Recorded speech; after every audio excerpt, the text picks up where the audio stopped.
All right. So I got a wild burr up my butt to try something different. And yeah, I was flipping through, I don't know, X or whatever, and I ran across a post, just random, you know how you scroll. And I seen this dude, and he was selling a book, and it was a kid's book, all right? And I didn't really think much about it, and I clicked on it, and the book was called Gingerland by P.J. Hummel. And I was like, I should buy that book and read it. And so that's what I did. And I don't know this guy, and I know nothing about him. I like what he's doing. It looked like he was asking people to check it out, stuff like that. So I was like, all right, I'll check it out, and kind of breaking pattern with it a little bit, And this recording that you're watching right now is before I've even started it. I mean, I've got it got the pages scanned and stuff, but haven't really started. And yeah, I don't know. I just I'm not good at monologuing. So all I know is that I'm reading this book, and I'm not going to release it until it's all done. So I'll be doing it in the background or whatever while I still do my other readings. But I just kind of wanted to make a mental note. So I don't know if I'll include this when I post it up. It's supposed to go in 4 parts, 4 days before Christmas. Gives me a nice time frame. I've got, what is today? Today's the 17th of November. I think I can get it all done. We'll see. Yeah, I don't know if I get in trouble for it. I'm pretty small anyways, so I don't know. And if the guy has a problem with it, just let me know. And of course I'll take it down or do whatever needs to be done. I just thought I would try something different. And if you do get something from this, this is the book. It's a little kid's book. All right, it's called Gingerland. You're supposed to read it out loud to your kids. If you get anything from this, by God, buy that dude's book. It's a little pricey, $30, but it's good artwork. It's nice, And yeah, I'm going to leave this one at that. And I guess I'm going to start reading this sucker. Thanks. All right. Just so you know, I put myself really small in that corner. That's just so you know, this ain't no AI guy reading this. This is me reading this. Okay, that's it. Only reason. Author's note. Gingerland is based on stories told to me by my grandmother, Dorothy Sandberg. In honor of that oral tradition, this book is not intended to be read by children, but to them by a parent or beloved adult. To fulfill this intent to best effect, I would humbly suggest the reader initiate this story at bedtime on December 21st and deliver each of its 4 parts, one per night, to conclude with the final part, the great unveiling, on Christmas Eve. P.J. Hummel, Lake, Winnebagochish, Minnesota, July 1953. Part 1. Down the hole in the butter brickle floor. Chapter 1. Nice view. Once upon a time, there was a place called Gingerland, an enchanted winter wonderland punctuated by gumdrop trees, tall pines of green icing groom slopes of snowy white powdered sugar, perfect for sledding and skiing, and shaved coca hiking trails meandering up 7 low hills crowned with rustic cinnamon stick gazebos. The rolling slopes embraced a fathomless lake of the purest crystal blue molten sugar, turquoise shallows plunging to dark cobalts in its depths, and rising majestically above the lake upon a stout foundation of rock candy was the Gingerland Mountain House, 5 stories high, the main building connected to 2 angled wings, its gingerbread cookie walls, turrets, and clock tower ascending to peaked roofs shingled with slate gray Necco wafers.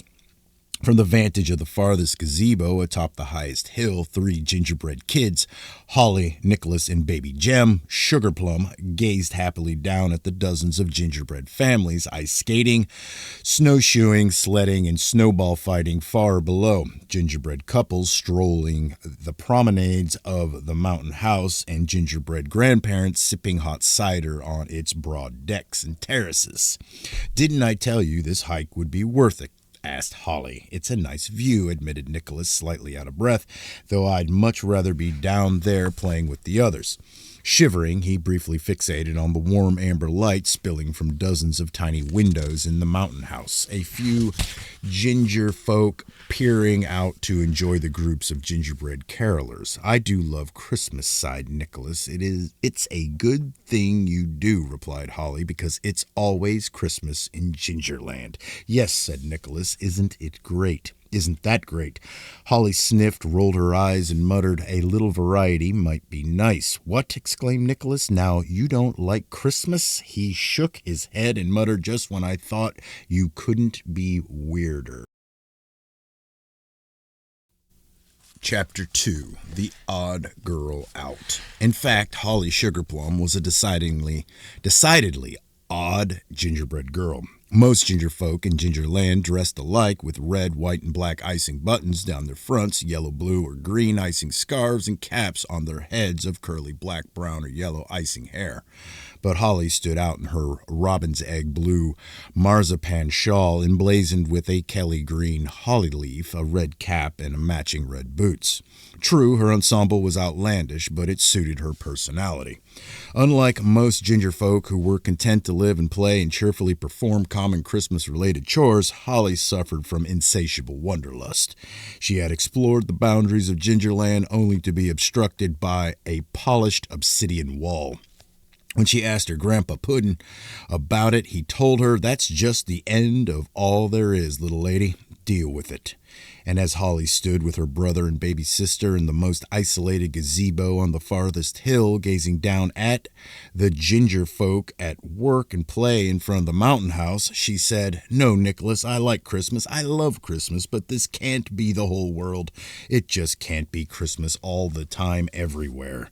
She was interrupted by a soft, splintering crack, followed by a startled squeak. Holly and Nicholas turned and saw baby Jem had vanished. In her place was a jagged hole in the butter brickle plank floor of the gazebo.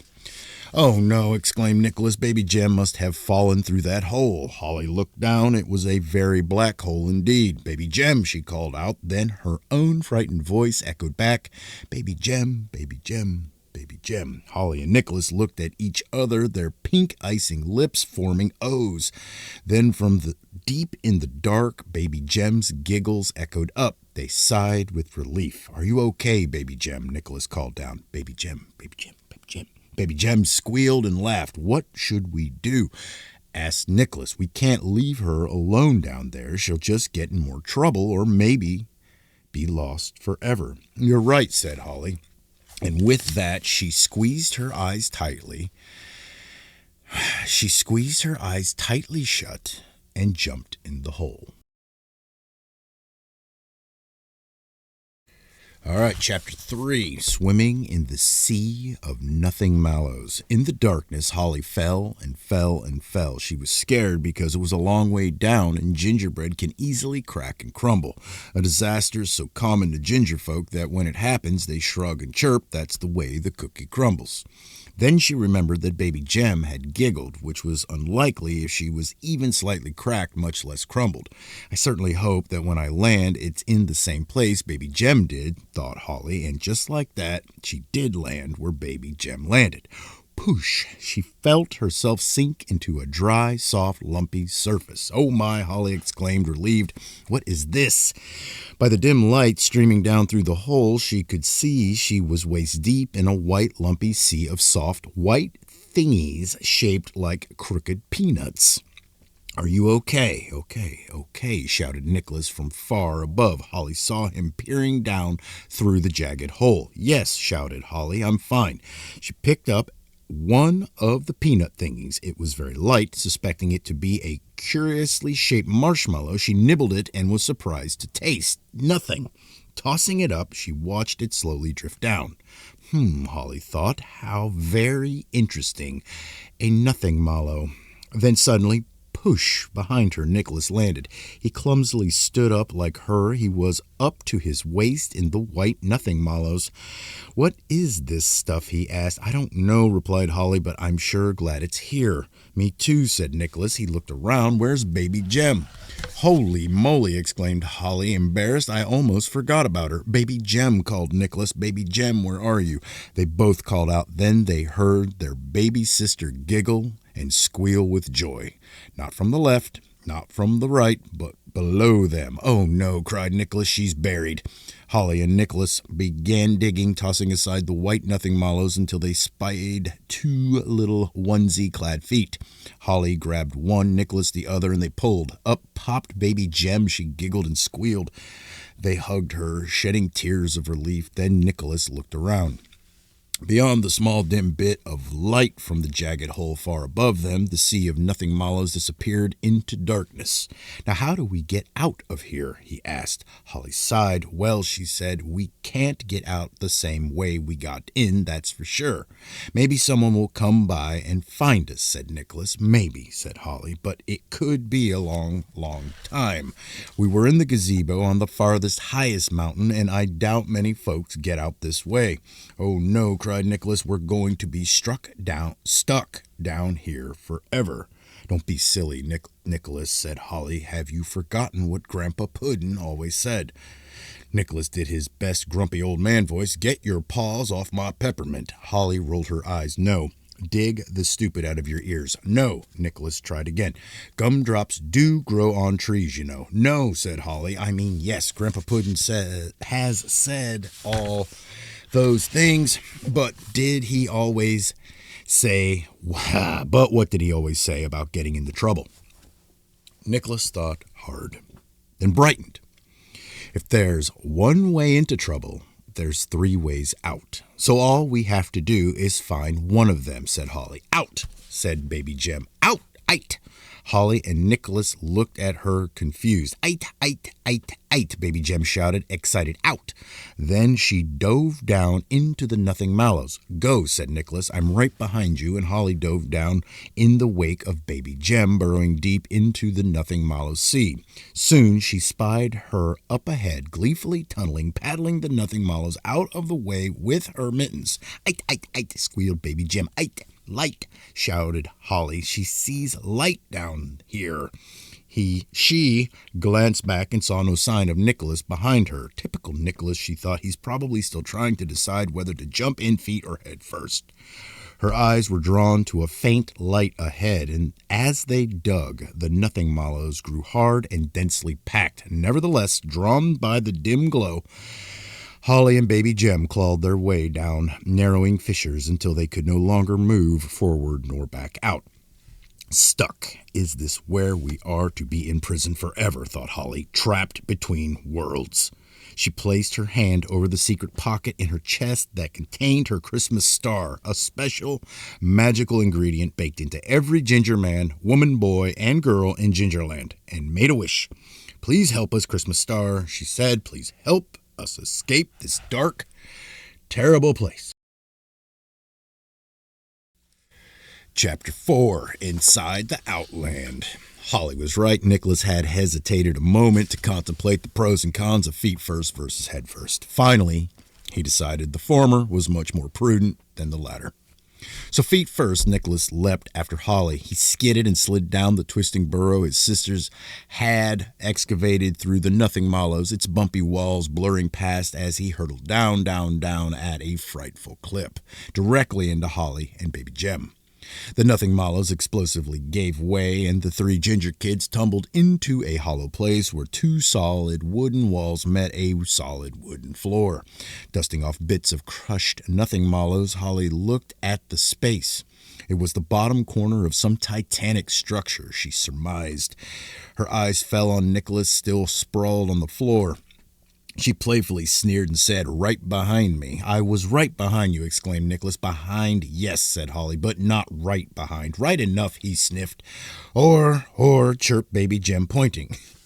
Holly looked, and one of the walls light leaked from behind the edges of a door, spilling across the roughly hewn plank floor. Nicholas knocked on the door. "Weird," he said. Then he tentatively licked its surface.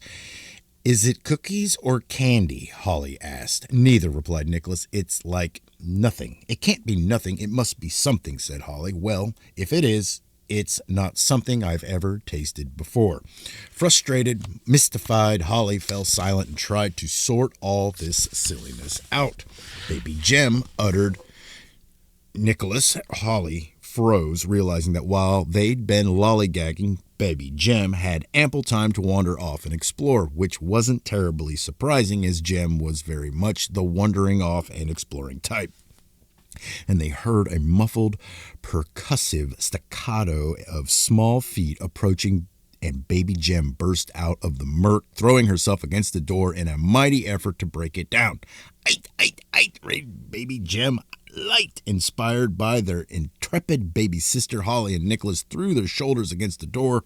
It creaked but held fast. Holly closely inspected it. There was no knob or latch. She tried pushing it open, but it didn't budge. "Again," she said. Nicholas and Baby Jem joined Holly, planting their shoulders to the door. Holly counted 1, 2, 3, and with a great shove, the door suddenly flew open and they shot through it, riding an avalanche of nothing mallows onto a rich burgundy red silk carpet with a pattern of blue and gold crest bearing the initials SMH. "Holy moly," exclaimed Holly. "Where are we now?" Chapter 5. A terrible whooshing sound. Holly, Nicholas, and Baby Jem pulled themselves to their feet and gaped in mute wonder. The room was gigantic, its ceiling impossibly high. Suspended above them was an immense chandelier fashioned from twisted black iron and moose antlers, casting subdued light on comfortably overstuffed sofas, chairs, and ottomans. A colossal curved staircase rose to a broad gallery over a flagstone fireplace. Ropes of gold tinsel and small red Christmas ornaments were draped over the carved banisters. Blinking colored lights twinkled in a huge wreath over the fireplace under a threadbare, tasseled banner that read, "Holiday greetings from the Saranac Mountain House." "I've never seen anything so big," said Nicholas. "What is this place?" "I don't know," replied Holly, "but there's something very, very familiar about it." Then Holly realized that the grand room was a perfect, if gigantic, replica of the great hall of the Gingerland Mountain House. She told Nicholas. "You're right," he agreed. "The stairs are the same, and the fireplace, and the lights, and the chandelier. Everything is the same, only much, much bigger," said Holly, eyes widening and nodding.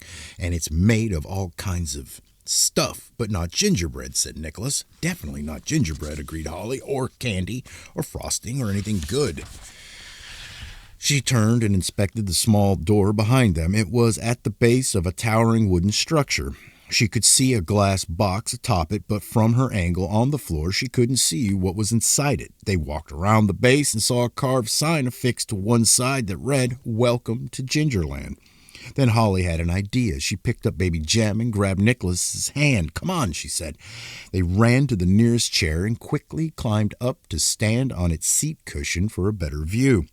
What they saw amazed them. Under the beveled crystal cover atop the wooden box was their home, Gingerland, the mountain house, the sapphire lake, the snowy hills, and the gazebos.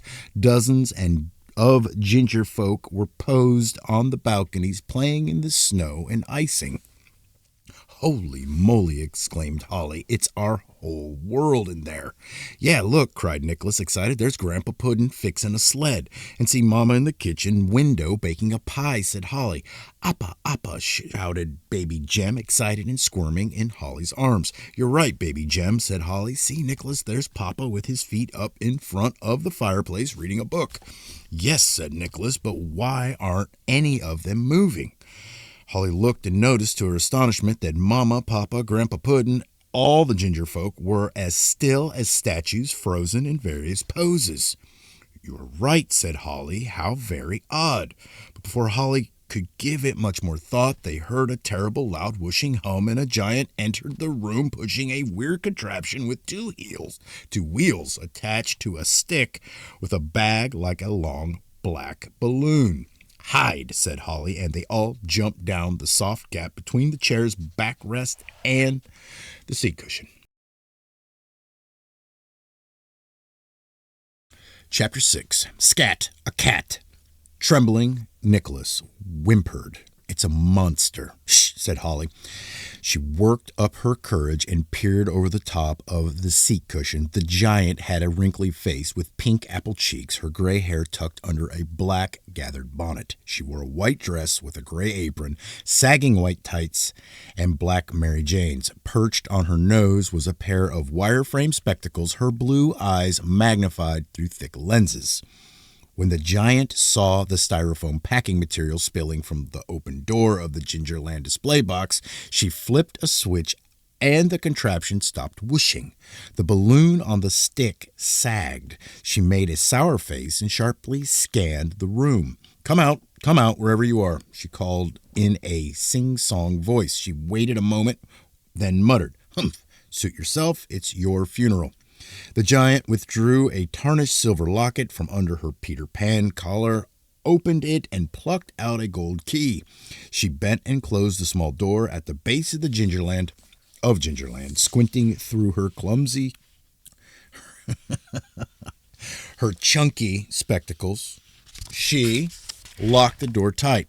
She returned the key to the locket, pushed the button on her stick, and the contraption began whooshing again, its balloon filling with air. She pushed the machine over the nothing mallows. Thump, thump, thump. The contraption sucked them up lickety-split. Holly ducked down behind the cushion and whispered to the others, "She's got a witch's broom that sucks things up into a big balloon." "I sure hope she doesn't suck us up," shuddered Nicholas. But soon the whoosh, whoosh, whooshing faded and moved far away. Holly pecked over the seat cushion, peeked. The giant was gone. "Come on," she said. The three climbed from their hiding place and jumped down onto the soft carpet. It ran to the small door at the base of Gingerland, Holly pulling on its handle with all her might, but the door was locked tight. "We need to get back in there," said Holly. "And what then?" whined Nicholas. "We'll still have to dig our way up, and even if we can, we'll just be back where we started, stuck in a deep hole. But remember what Grandpa Puddin' said, if there's one way into trouble, there's 3 ways out, so we still had 2 ways left to go." She bent and inspected the keyhole. "Holly," said Nicholas. "Shh," said Holly. "I'm trying to figure out how to open this." "Holly," Nicholas said again, nervous. "Hold on," said Holly. "Holly," Nicholas shouted. Annoyed, Holly turned to him. She saw he was staring at something on the other side of the room, a gigantic, wrinkled, Doskoy hairless cat. It showed its fangs and hissed. Then it bounded towards them. "Run," cried Holly, sweeping Baby Jem up in her arms. Chapter 7. A Dark Tunnel. Holly and Nicholas ran as fast as they could away from the giant cat. Baby Jem squirmed in Holly's arms, pointing at the side of the fireplace. "Oh, well," she shouted. Holly spied a small gingerbread person-sized hole in the baseboard next to the hearth. "I see, Baby Jem," she said, breathing. "A hole." She ran towards it, followed by Nicholas. The giant cat was right behind them. Snarling, it leapt to catch Nicholas with its razor-sharp claws. Holly grabbed her brother by the straps of his jumper and yanked him hard. The cat landed on the carpet with an angry yowl, tumbling in a heap before it could scramble to its feet. Holly, Nicholas, and Baby Jem were safe inside the hole in the wall. They rested to catch their breath. The cat hissed and bawled and tried to reach them with its claws, but they were well beyond its reach. "Do you think this hole counts as one of Grandpa Puddin's 3 ways out of trouble?" panted Nicholas. Holly laughed, though shaken. Nicholas laughed too. Baby Jem giggled. The angry bald cat hissed. "So, what do we do now?" asked Nicholas. "We either wait for that nasty cat to go away and try to get back in the box, or see where this hole leads," said Holly. Nicholas peered down the narrow tunnel. It was very dark. My vote is to wait for the cat to go away, he said. But if we do, we still can't open the little door without a key, said Holly, adding, maybe if we explore a bit, we can find. Maybe if we explore a bit, Nicholas cried. Every time you say that, we get into trouble. Why did I ever agree to go with you in the first place? We could all be at home right now, sitting on the rug in front of the fire, eating Mama's pie, while Papa reads us a story. Shh, said Holly. Nicholas crossed his arms and humphed. You and your exploring. Shh, listen, do you hear that? Asked Holly. Uznik, squealed baby Jem. Uznik. And sure enough, Nicholas could hear faint music echoing from deep within the tunnel. He listened harder and realized the song was his favorite Yuletide carol, traditionally sung by ginger folk as they gathered around the Christmas tree in the great room of the Gingerland mountain house. Someone is singing Gingerland Christmas, he happily exclaimed. So, said Holly, shall we see who it is? And with that, Holly, Nicholas, and baby Jem ventured deeper into the dark tunnel within the walls of the Saranac mountain house. Chapter 8, in which we meet our villain, Crystal Klinderdorf. In her seedy, cramped office behind the check-in counter, Crystal Klinderdorf was in a major snit. After 2 years and 5 months slaving as a junior executive for Candleberry Resorts International, she had finally been appointed to manage one of the corporation's properties. To her horror, it turned out to be the Saranac Mountain House, a dilapidated 5-story Victorian mausoleum buried in the Adirondack Mountains. The once elegant hotel had long fallen out of fashion. It now served largely as a destination for wayward Eastern Europeans on shoestring budgets and a few die-hard senior citizens, still inexplicably drawn by its former glory. Over the past 3 decades, the hotel's stellar rating in DeFazio's Guide to Upstate New York had dropped from 5 stars to 4, then 3, then humph, muttered Crystal Klinderdorf, sneering at the most recent edition, 1.5 stars. Seated at her rococo desk, she skimmed the guest reviews. Smelly, thin sheets, said one. Understaffed and seedy, said another. Discolored bathwater, crusty faucets, peeling wallpaper, banging pipes. Miss Klinderdorf was not an ugly woman. In fact, she was young and quite attractive, with a flawless complexion, bright smile, button nose, and startling green eyes below the black bangs of her smart, stylish, offset pageboy cut. Designer suits, designer coats, designer shoes, and handbags and accessories, designer eyewear. Miss Klinderdorf was the very picture of the bright, young, dynamic executive on the go. But as she perused the negative reviews, her face slowly underwent a startling transformation, the corner of her lips turning down, nostrils flaring, brow furrowing, eyes hardening into angry little dark jade beads. She became uglier and uglier and uglier until she no longer resembled a bright young dynamic executive on the go as much as a scowling old gargoyle. Disgusted, Miss Klinderdorf tossed aside the travel guide. What did these Philistines expect, she thought. The Ritz? Still, the Saranac did have good bones. And Miss Klinderdorf had plans, big plans, to transform it into the exclusive weekend boutique destination for the smart, trendy Manhattan set. First, a name change was definitely in order. Out with the Saranac Mountain House and in with Club Saranac Resort and Spa. And that was just the beginning. She'd successfully applied to corporate for a small seed fund to update the hotel's common areas, but the full extent of her plans to fully refurbish 111 cramped guest rooms into 54 luxury suites and transform the cavernous grand ballroom into a state-of-the-art spa would require a titanic investment approved by their chairman of the board, the notoriously reclusive, legendary, eccentric, self-made tycoon Emmett C.W. Candleberry. In his younger days, Candleberry, a bold adventurer, had embraced the limelight. When the New York Daily Mirror offered a princely sum of $10,000 to the first solo pilot to fly nonstop across the Pacific Ocean. He designed and built a mini Zeppelin, Serendipity, which he flew from San Francisco to Macao, promptly claiming the bounty. He then parlayed his prize into an empire in the hospitality industry, acquiring dozens of iconic hotels in the course of his travels from London to Hong Kong, Terra del Fuego to Timbuktu, as well as a controlling interest in the fabled Orient Express.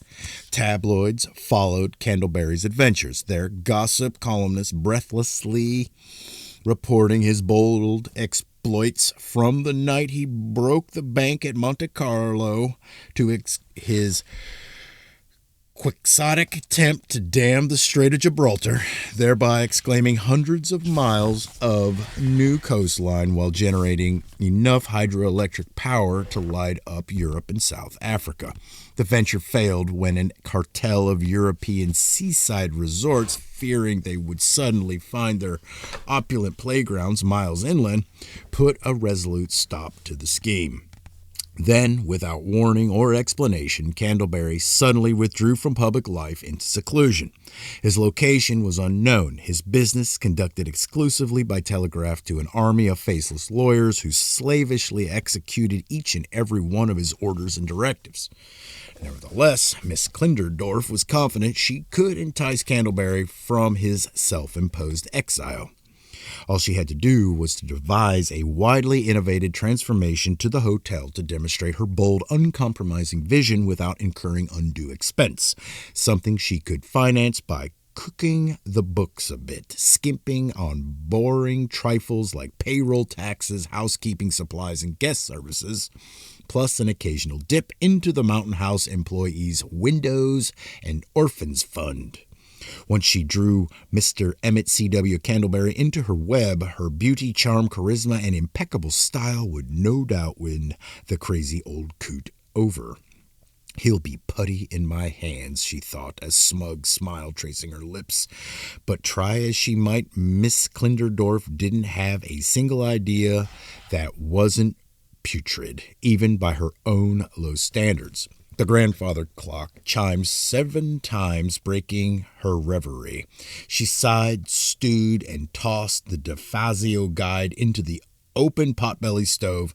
Shrugging on her spotted lynx-lined camel coat, she plucked her Solamente handbag off the rack and started for the door.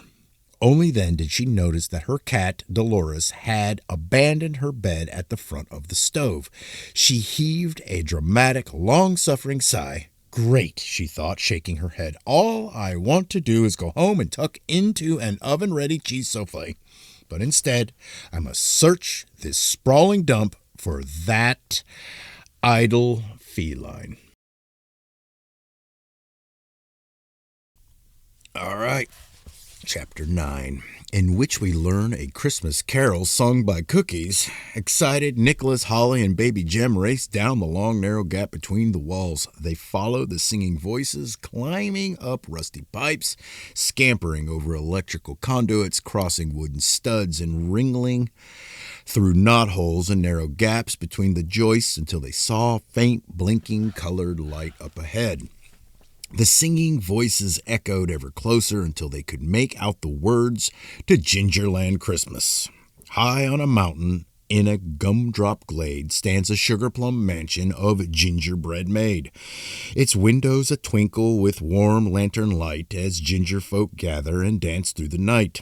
For Christmas is coming and Christmas is here. It's Christmas in Gingerland every day of the year. Nicholas, Holly, and baby Jem turned the corner and discovered a cozy crawl space decorated with strings of colored Christmas bulbs, abandoned toys, and scrounged dollhouse furniture. Huddled around a cheery fire burning in an old tuna fish can was an odd company of ginger folk.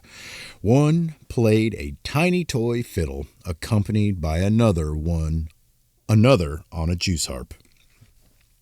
Not only the trappings, the ribbons and bows, the tinsel and toys and mistletoe, Christmas in Gingerland is much more than that. It's a feeling of joy from your boots to your hat. For Christmas is coming and Christmas is here. It's Christmas in Gingerland every day of the year. The ginger folk sang along, most of them stale and crumbly, dusty and scuffed, a few missing arms or legs or hands or feet or bits of their icing buttons, hair, hats, and scarves. Many were layered in doll clothes or wrapped in bits of discarded cloth, blankets, and fur. A few were armed with swords fashioned from sewing needles and toothpicks. Nicholas, Holly, and Baby Jem hid in the shadows, a little nervous. They had never seen scraggly, rough ginger folk such as these, who all joined in to finish the song, their voices harmonizing clear and true. Gingerland, Gingerland, happy home of every ginger man, boy, woman, and girl. Laugh and dance and whirl and twirl, for Christmas is coming and Christmas is here.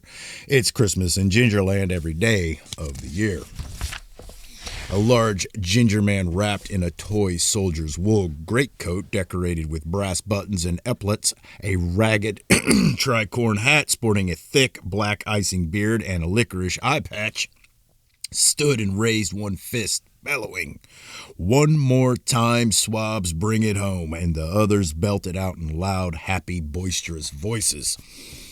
For Christmas is coming and Christmas is here. It's Christmas in Gingerland every day of the year, every single Monday, Tuesday, Wednesday, Thursday, Friday, Saturday, twice on Sunday day of the year.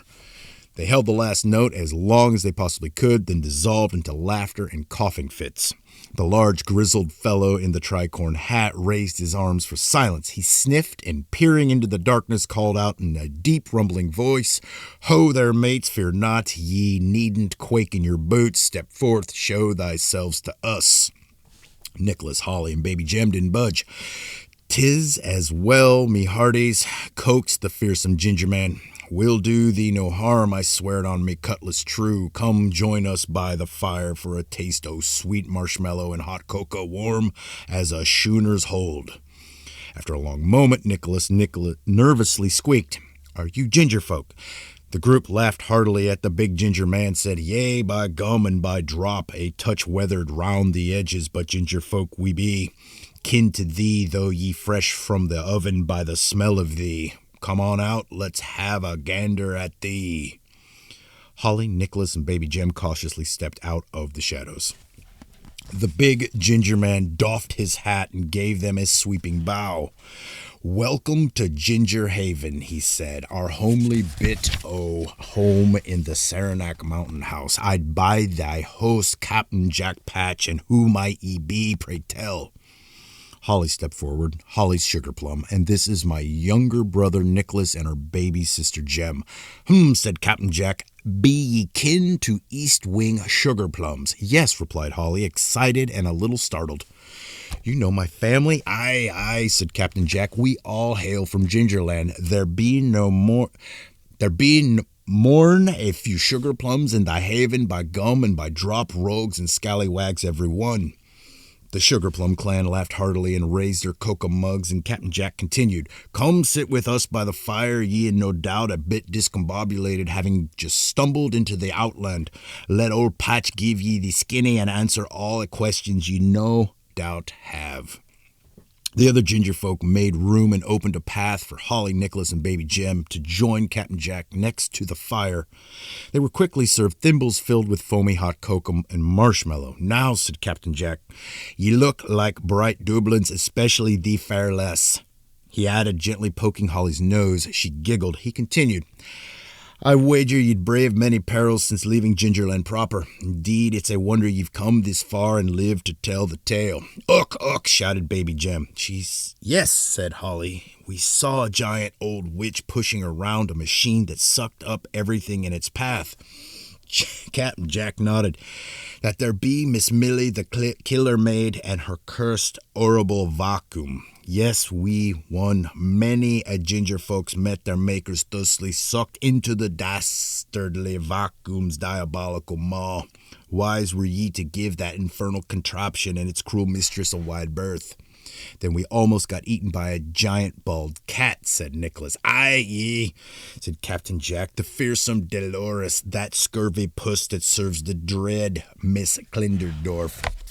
Upon hearing the name spoken aloud, the ginger folk shuddered and huddled closer to the fire, repeating it in hushed, frightened voices.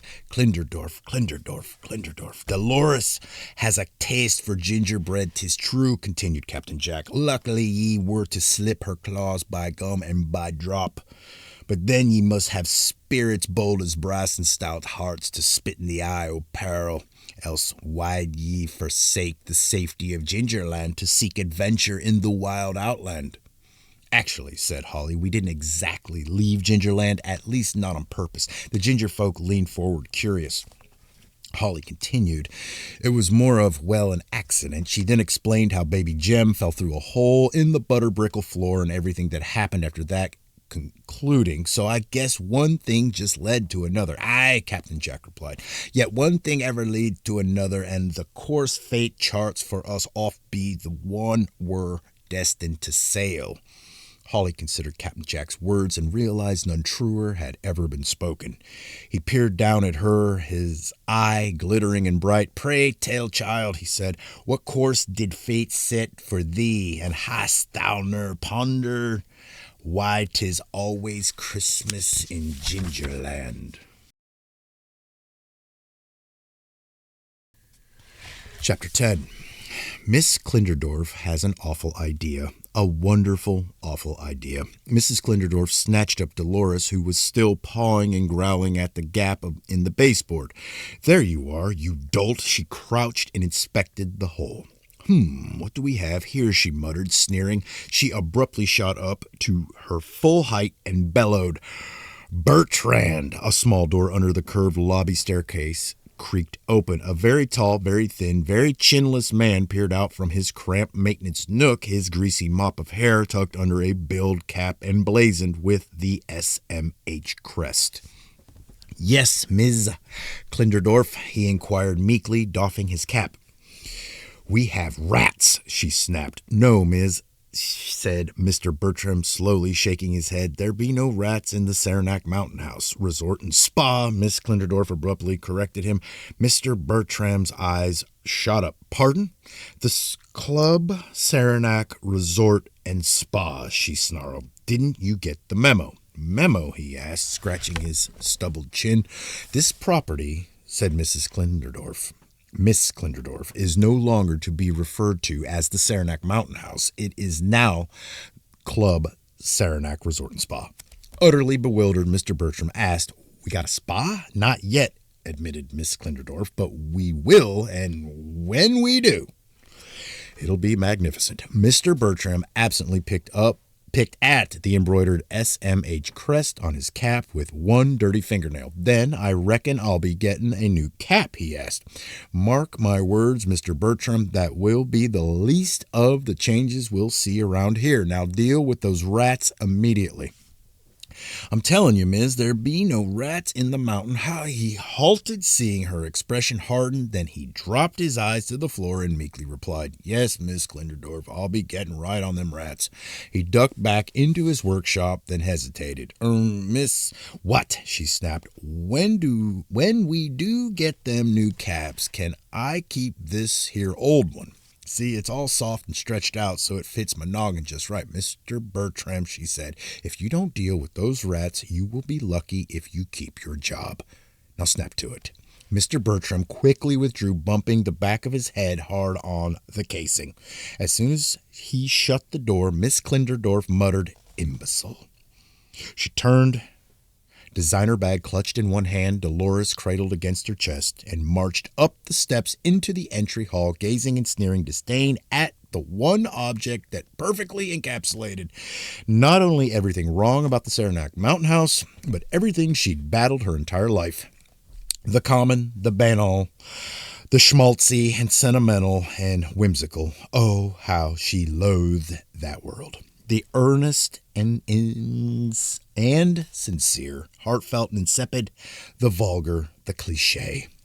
There it stood, a treacly monument to cheesy American kitsch behind a barrier of red velvet ropes, bathed in the amber light of that appalling moose antler chandelier. Gingerland, she said, voice drenched in venom. The very word compelled her to visibly shudder. And as Miss Klinderdorf gazed upon the holiday tableau, her face slowly slid into the most sour, grotesque state, the corners of her mouth drooping, upper lip twitching in revulsion. So profound was her disgust that for a moment it appeared her face might melt altogether.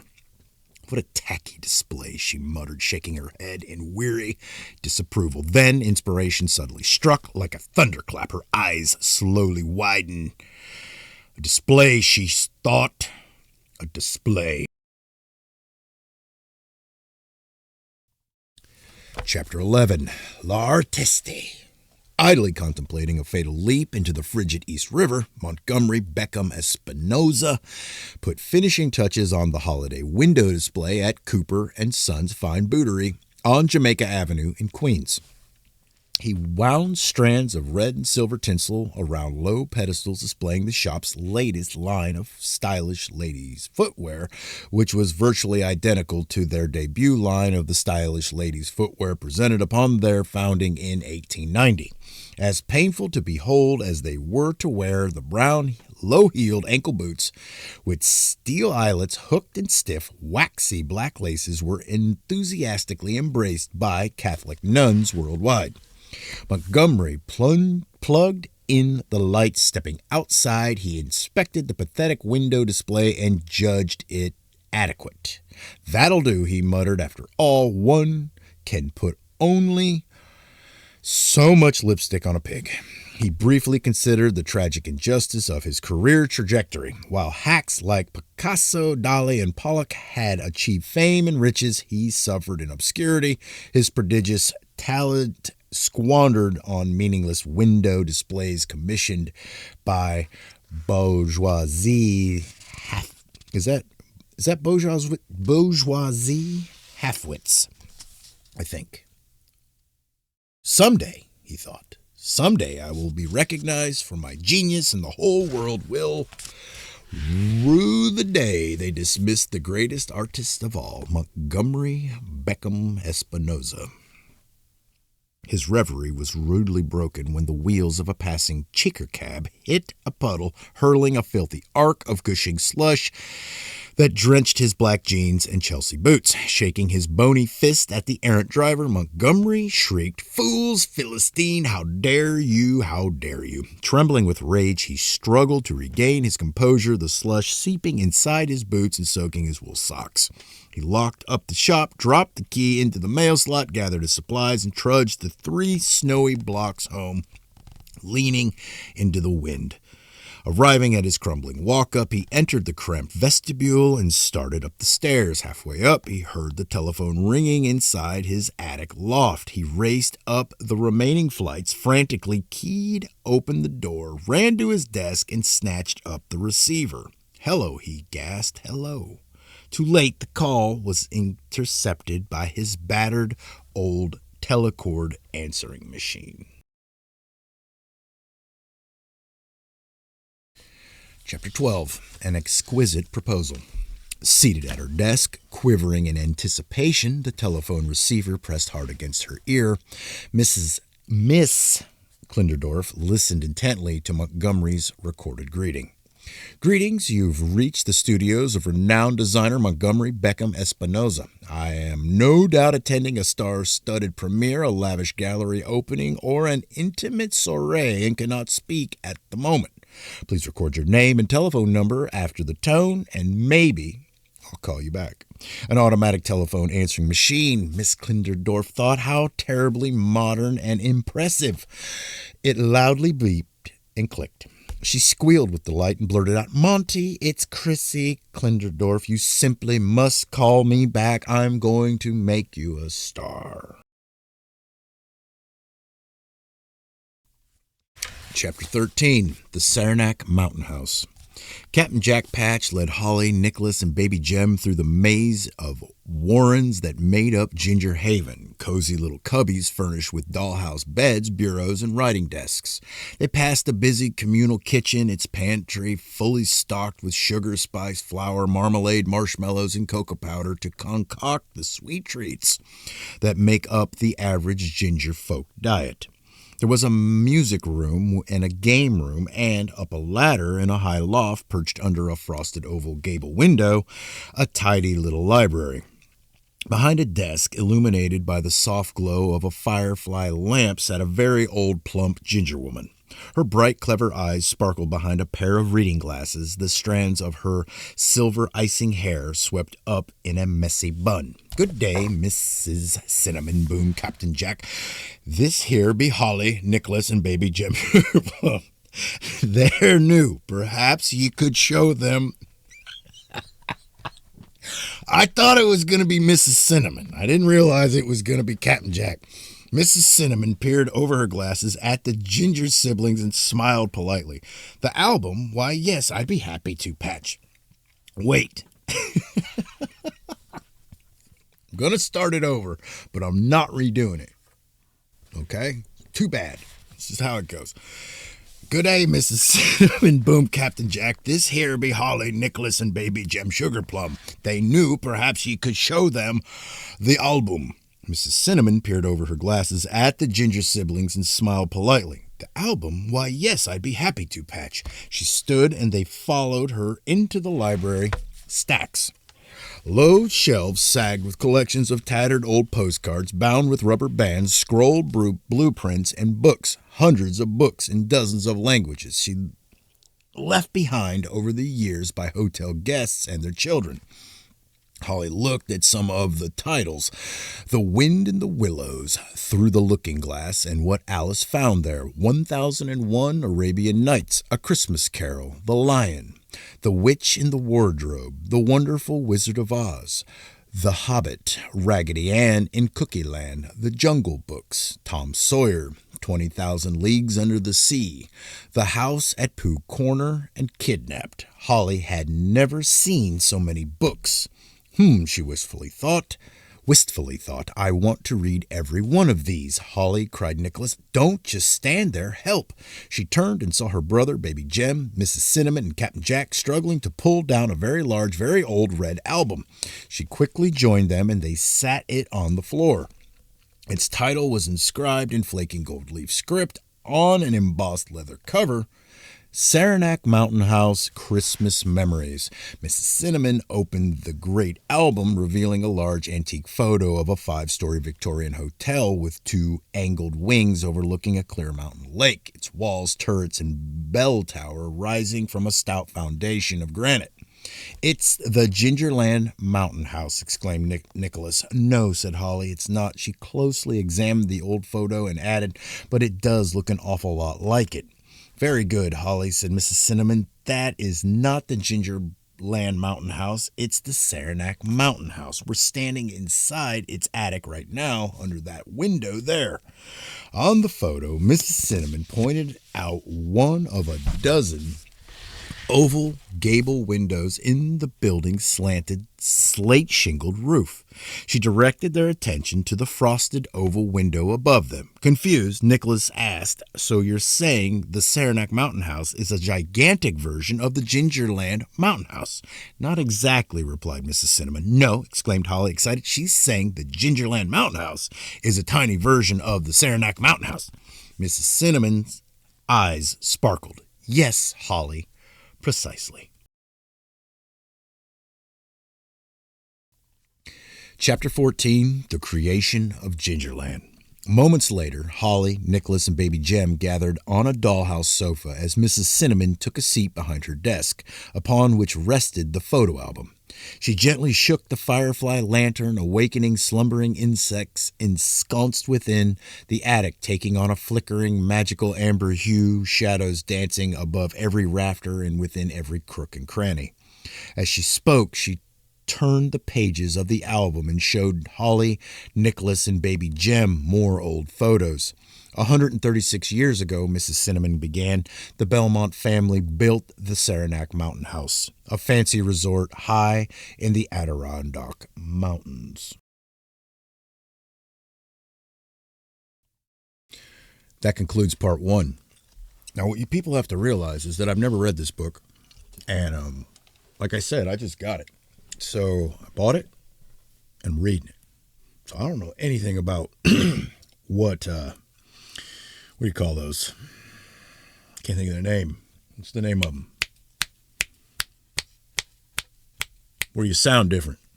And I usually cuss a lot. And I didn't cuss once during this whole reading. What are those called? Not dialects. They're where you talk like a pirate and you talk like a little woman, or you do what is it? What the frick is that word? You know what I mean. I don't give a frick. All right? I'm just letting you know. This is all new to me. So, hope you're enjoying it.